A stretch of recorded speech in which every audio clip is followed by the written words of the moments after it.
মেয়ের আবদার পূরণ করলো বাবা। কী আবদার? সেটা হচ্ছে ফুচকা খাওয়ার। মেয়ে কয়দিন ধরেই বলছে আমাকে একটু ফুচকা বানিয়ে দাও বাসায়। কেননা আমরা বাইরে ওকে ফুচকা খেতে দেই না। আর আমরা নিজেরাও খাই না। তাই আর কি, বাবাই রেডি করলো মেয়ের জন্য ফুচকা। তো আগে থেকে আলু আর ডিম সিদ্ধ করে রেখেছিলাম, সেগুলোই খোসা ছাড়াচ্ছে। তো আমি ভিডিও করছিলাম, পরে সে একটু হাসলো মিষ্টি মিষ্টি করে। সে নিজেই সব কিছু করেছে। তো এই যে সব কিছু রেডি করে রাখলো। এখন ফুচকা ভাজার পালা। আর হ্যাঁ, ফুচকাগুলো নিয়েছি হচ্ছে স্বপ্ন থেকে। কেননা বাইরে যে ফুচকাগুলো পাওয়া যায় ওগুলো কিন্তু হাইজিন হয় না। ওগুলো আমার বাচ্চাকে আমি খেতে দিই না, আর আমরা নিজেরাও খাই না। দেখা যায় ফুচকার প্রবলেম থাকে, পানিতে প্রবলেম থাকে, আবার ডিমেও প্রবলেম থাকে, প্লেটেও প্রবলেম থাকে। তো এই জন্যে আর কি আমরা বাইরে খাই না।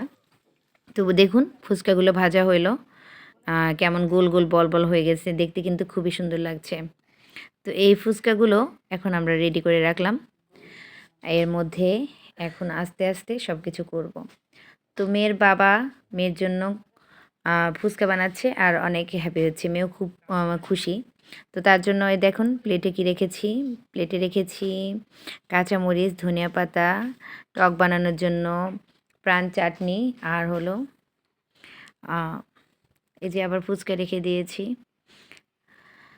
এখন আমরা সব কিছু রেডি করব। আর পেঁয়াজ ছিল,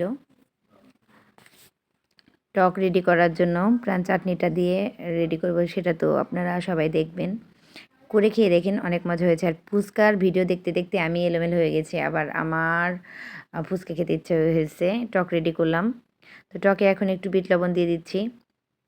আর আমার বেবি যেহেতু ঝাল তেমন একটা খেতে পারে না, সেজন্য ওর আলু ভর্তায় আমি ঝালটা দিইনি, কিন্তু আমাদেরটা আবার দিয়েছি অনেক বেশি ঝাল। তো এই যে এখন ডিম ঝাঁঝি করছে, আর আমি ভিডিও করছিলাম।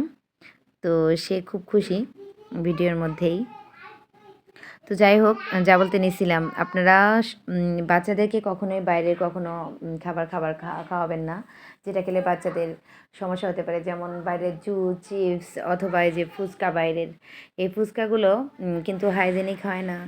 দেখা যায় একই প্লেটে অনেক মানুষ খাবার খায়, আবার ওই প্লেটটি ভালোভাবে ধুয়েও না, সেই প্লেটেই আবার খেতে দেয়। তো এটা দেখে ভালো লাগে না আসলে। আর বাচ্চারা তো অনেক মানে